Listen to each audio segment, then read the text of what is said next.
हाय kids, आज हम चालू करेंगे चैप्टर नंबर 5 डाटा हैंडलिंग।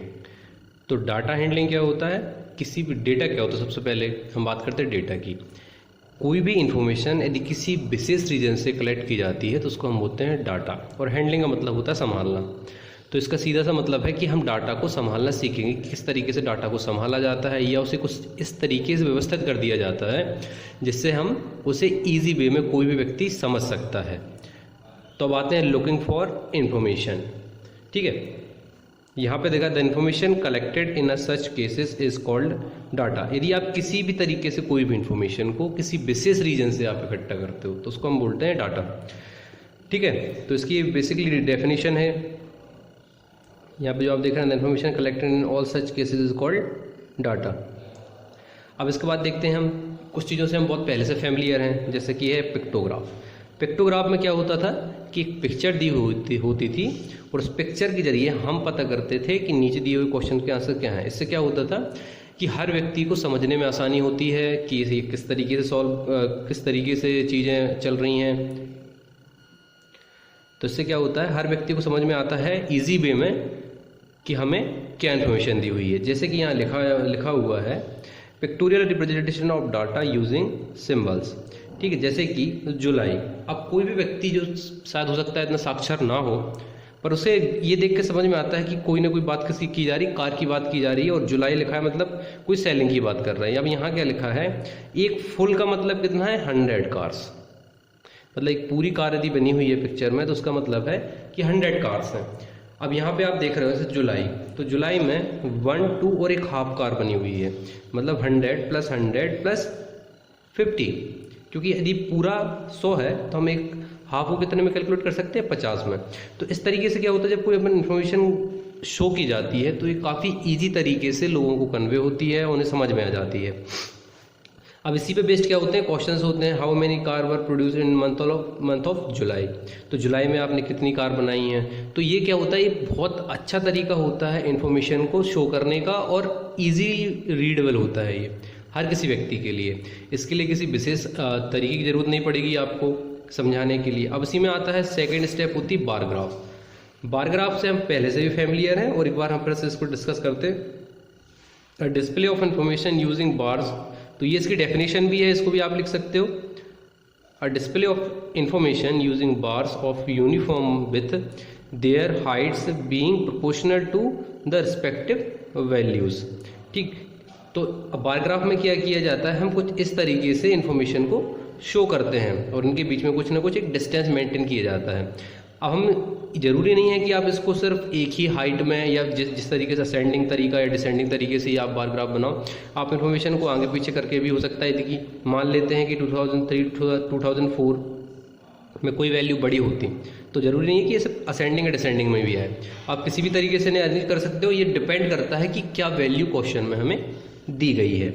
अब यहाँ पे दिया हुआ है what is the information given by the graph. अभी देखिए, अब यहाँ पे क्या हुआ है, number of student class 8th।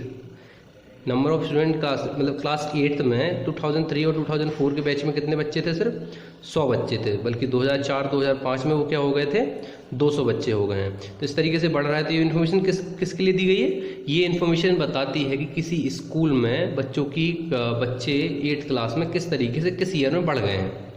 ठीक है, अब इसके बाद आता है एक डबल बार ग्राफ। अब क्या होता है, कई बार हम इन्फॉर्मेशन को क्या करना चाहते हैं, हम इन्फॉर्मेशन को एक दूसरे के साथ नाप तोल करना चाहते हैं या हम पता करना चाहते हैं कौन सी दो इन्फॉर्मेशन है।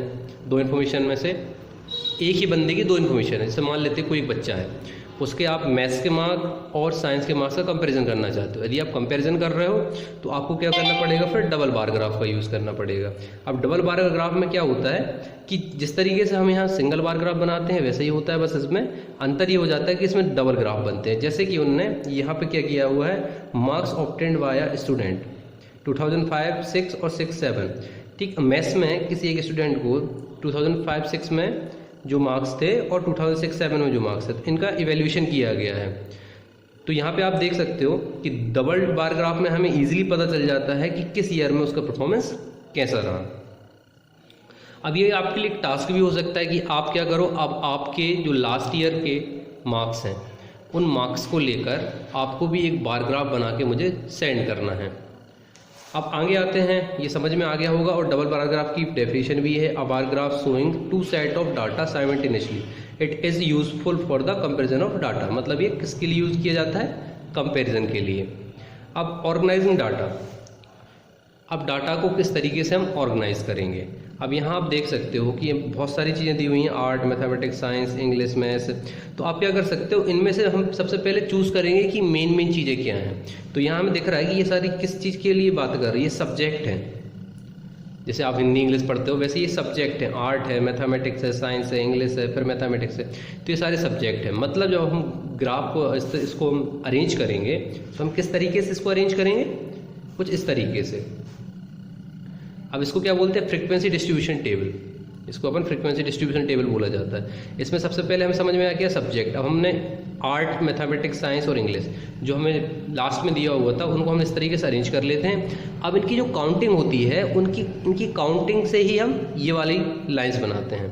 तो हमेशा हम देखेंगे कि यदि हमने आर्ट को काउंट किया है तो 7 टाइम पे काउंट हुआ है। जो 7 बच्चे ऐसे हैं जिन्होंने आर्ट सब्जेक्ट लिया हुआ है। तो क्या करते हैं हम इसमें 1 2 3 4 और 4 के बाद हमेशा 5 वाला जो होता है वो एक तिरछी रेखा से इसको डिनोट किया जाता है। और नंबर ऑफ स्टूडेंट मतलब जो आपने टोटल काउंटिंग की है उसको आप सामने लिखते जाते हो। तो इसको आप फ्रीक्वेंसी भी बोलते हो। फ्रीक्वेंसी का मतलब लगातार चलना किसी चीज़ का, या फिर वो कितनी बार चीज़ रिपीट होती है उसको अपन फ्रीक्वेंसी से डिनोट करते हैं। Frequency give the number of times that a particular entry occur. अब इसको आपको फ्रीक्वेंसी की डेफिनेशन को भी आपको लिख लेना है और समझ लेना है। तो कोई भी चीज़ जितने टाइम आती है उसको उसकी फ्रीक्वेंसी बोला जाता है। फिर आता है ग्रुपिंग डाटा। ठीक, अब एक ऐसा डाटा, अभी यहाँ पे हमारे पास सब्जेक्ट थे जो कुछ लिमिटेड होते हैं, बट अब यहाँ जो डाटा दिया हुआ है, अब आप देखो यदि आप एक नंबर लेके लिखोगे तो बहुत ज़्यादा टाइम लग जाएगा क्योंकि नंबर बहुत सारे हैं। तो हम इसको इसलिए क्या करते हैं, इसका एक ग्रुप बना लेते हैं। मतलब हम सबसे पहले नंबर में देखेंगे कि कहाँ से लेके कहाँ तक के नंबर हैं। फिर हमें समझ में आएगा कि हम यदि 60 नंबर लिखेंगे तो हमें बहुत ज़्यादा टाइम लग जाएगा। इसलिए हमने इस पूरी इन्फॉर्मेशन को क्या किया है, ग्रुप में डिवाइड कर लिया है। ग्रुप से क्या होता है, ये ईजी हो जाता है। तो हमने जब इसको ग्रुप में डिवाइड किया तो हमने यहाँ देखा 0 से लेकर 10 तक हमारा एक ग्रुप बन सकता था। आप 10 से 0 से 20 भी ले सकते हो, बट आपको ये ध्यान रखना है कि यदि आप छोटे ग्रुप लोगे तो इन्फॉर्मेशन करेक्टली रिप्रेजेंट कर पाओगे। आप बड़ा ग्रुप ले लोगे, आप चाहते तो यहाँ भी ऐसा भी कर सकते हैं 0 to 20, देन 20 to 40।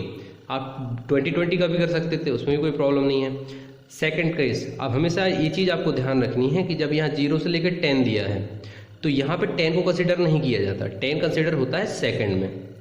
यहाँ से 0 से लेकर 10 तक आपने लिखा जरूर है, पर इसमें 10 कंसिडर नहीं होगा। 10 कंसिडर होगा यहाँ 20 कंसिडर नहीं होगा। 20 कंसिडर करेंगे हम नेक्स्ट में। तो इस तरीके से लिखते हैं। अब यहाँ 0 से लेकर 10 तक हमारे पास जितने भी नंबर्स हैं इस पूरे में 0 से लेकर 10 के बीच के, तो 0 से लेकर 10 के बीच के हम सारे नंबर्स को काउंट कर लेंगे और इनको यहाँ पे लिख देंगे। तो यहाँ सिर्फ 2 ही नंबर ऐसे हैं जो 0 से 10 के बीच में है, तो हमने सिर्फ दो डंडे बनाए हुए हैं और उसमें लिख दिया हमने फ्रीक्वेंसी कितनी 2 है। तो इसको बोलते हैं ग्रुपिंग करना। ग्रुपिंग आप समझ सकते हो कि हमने क्या किया है, हमने बहुत सारी इन्फॉर्मेशन को एक कलेक्टिव तरीके से अरेंज कर दिया है जिससे कि वो व्यवस्थित लगे। इसके बाद वाले बार विथ अ डिफरेंस। अब यहाँ पे जो हम नेक्स्ट पढ़ने वाले हैं, ये पढ़ने वाले हैं हम डिफरेंट टाइप के बार्स, कि किस टाइप के बार्स होते हैं। जैसे अभी मैं थोड़ा सा आपको एक लेआउट बताता हूँ। हिस्टोग्राम होता है, बार ग्राफ होता है, अभी आपने डबल बार ग्राफ भी देख लिया है। तो 3 टाइप के अभी बार अपन यहाँ पे ग्राफ पढ़ने वाले हैं और इन 3 टाइप के ग्राफ में आप देखोगे कि क्या क्या डिफरेंसेस होते हैं। अब यहाँ से बताया हुआ है बार्स विथ डिफरेंस। अब यहाँ से अपन इसको पढ़ना चालू करेंगे। तो नेक्स्ट क्लास में आपका जो होमवर्क है मेनली यही है कि आपको क्या करना है, आपको जितने भी ग्राफ्स हैं आपके खुद के मार्क्स का एक ग्राफ बना के मुझे भेजना है। और दूसरा आपको देखना है कि यहाँ से लेकर और आगे तक आपको पहले से ही पढ़ के रखना है। Okay kids, thank you, bye bye.